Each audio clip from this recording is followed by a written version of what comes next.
From brilliant supernovae to the snaking arms of a spiral galaxy, the universe is packed with remarkable phenomena that have captured our imaginations for hundreds of years. But, for 18th century astronomer Charles Messier, the so-called comet ferret, many of these celestial wonders were objects to avoid. The French skygazer was an avid comet hunter, and discovered more than a dozen icy space rocks soaring over Earth and, in effort to prevent astronomers from mistaking other objects for actual comets, he compiled a catalogue of over 100 objects to watch out for. In a stunning new gallery, NASA has revealed a look at dozens of objects from the Messier catalogue of nebulae and star clusters, as observed by the Hubble Space Telescope. Among the many objects in the catalogue is the now famous Crab Nebula. This was the first comet-like object spotted by Messier in the constellation Taurus. While it at first appeared to be a comet, he later realized the unmoving cloudy object was something else entirely. Thus, Object NGC 1952, known today as M1, Messier 1, or the Crab Nebula, became the first object in his catalogue of celestial distractions. The French astronomer compiled a list of 103 objects by the time he died in 1817. It was later revised in the 20th century. Currently, the Messier catalogue contains 110 objects.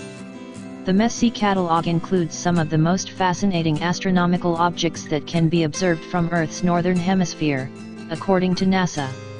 Among them are deep sky objects that can be viewed in stunning detail using larger telescopes but are also bright enough to be seen through a small telescope. This characteristic makes Messier objects extremely popular targets for amateur astronomers possessing all levels of experience and equipment. As of August 2017, Hubble has spotted 93 of the Messier objects. Hubble often focuses on specific areas of interest, given its small field of view. To view an entire object, it must take many exposures.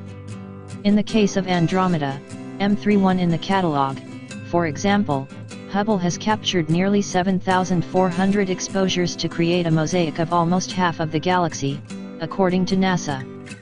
The Space Telescope takes monochrome images at specific wavelengths of light, revealing different components of the object. These observations can then be combined to create a single image, but, the space agency notes, this doesn't necessarily contain the full spectrum of visible light. It can also capture infrared and ultraviolet images, to uncover additional information. Fortunately, for enthusiasts on the ground, you don't need a space telescope to spot the Messier objects. The objects in the catalogue can with a ground-based telescope, binoculars, and in some cases, the naked eye. In a nod to the global amateur astronomy community, as well as to any space enthusiast who enjoys the beauty of the cosmos, the Hubble Space Telescope mission is releasing its version of the popular Messier catalogue, featuring some of Hubble's best images of these celestial objects that were once noted for looking like comets but turned out not to be, NASA says. This release coincides with the Orionid meteor shower, a spectacle that occurs each year when Earth flies through a debris field left behind by Halley's Comet when it last visited the inner solar system in 1986.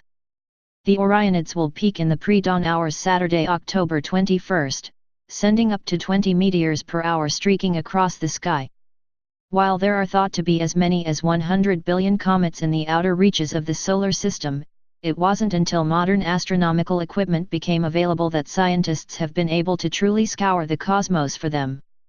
Before 1995, only about 900 had been discovered, according to NASA.